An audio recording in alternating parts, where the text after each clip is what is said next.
We'll start with James Romsey. Andrew, can I start with your overall assessment of the game?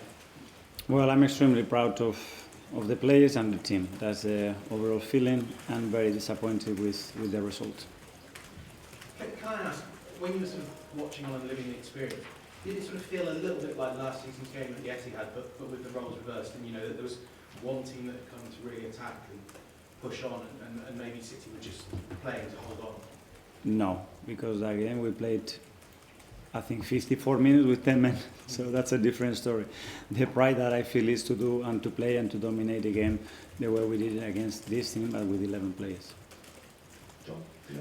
Mikel, you made two changes at half-time. Obviously the substitutes at the end also made a difference. Was there an admission there with your first half-time changes that maybe the team selection in the first instance wasn't quite... Not too easy to say that, I think. I think it's very clear what we wanted to do. Very well the game. We started the game. I think we completely dominated. I think after they scoring the goal without doing absolutely nothing before that, we were a bit shaky for 5 or 7 minutes, and after that we still got grip of the game again and start to dominate it. And in the second half it was a continuation of that with one different player and then with 2 or 3 different players. Is it unfair to characterise it as a safety first line? Do you think there was enough attacking talent, considering the attacking talent that you possess in there? I leave that to you. But for me, it's a lot of attacking players in that team. Yeah.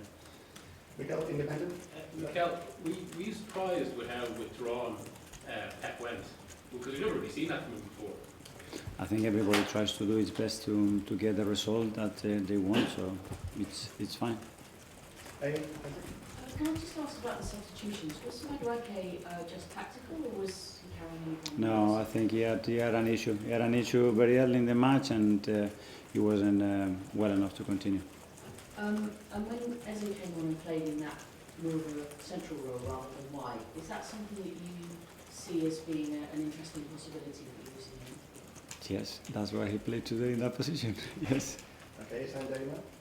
With the Donnarumma, obviously the PSG in the Champions League last season, he caused you guys a host of problems. Today he played well again, I thought. Yeah. In terms of his play, what does he make of him, especially with set pieces, the way he finishes the ball? He's so dominant in the box, and every ball that is in and around the 6-yard box, his timing, the way he executes the action is super efficient. It's very difficult, and today again he made some very important contributions not to lose the game. And with Martinelli, were you tempted to possibly bring him on earlier in the game? Yes, but we had very good momentum as well, and we need to time that well. He's in a really good moment again. After the game he had in Bilbao, in that period of time, probably he deserved more, but his energy again, his attitude was really good, and that's why he made the impact that he made again for the team. Alex, BBC? Just on Gabriel Martinelli again, what does it say about him? 2 decisive impacts, both off the bench. A player could go the other way when they get dropped after. That we want consistency on that, on every player that is not starting the game to be able to do that, because you see how long the matches and the level that requires to beat them, and very happy with him. Jordan, Could you just talk us through your thinking behind that midfield 3 and what you thought they could do to start on that? No, we don't have time for that. There's a lot of things to do that. But just a very basic analysis of what you thought that midfield 3 could do instead of maybe with Because I thought he was the best one to start the game. Okay, Ed, McGavin? Nobody asked me about the midfield 3 in Bilbao. Nobody. Well, I guess it's Yeah. it's a different game. Yeah, that's why. But it's the same midfield. So why did you keep it? For this? Because I believe he was the best thing for the team. Okay, Ed, Guardian? Just, Mikel, just on Jokeres, didn't have any shots and any chances really. Are you concerned about a lack of service bit? Well, there was a lot of very good balls in the box, especially I remember 3 of them that he was very, very close to doing against City. To have very big open chances is extremely difficult. But he's certainly trying his best and trying to do that, and we have to provide more for him, that's it.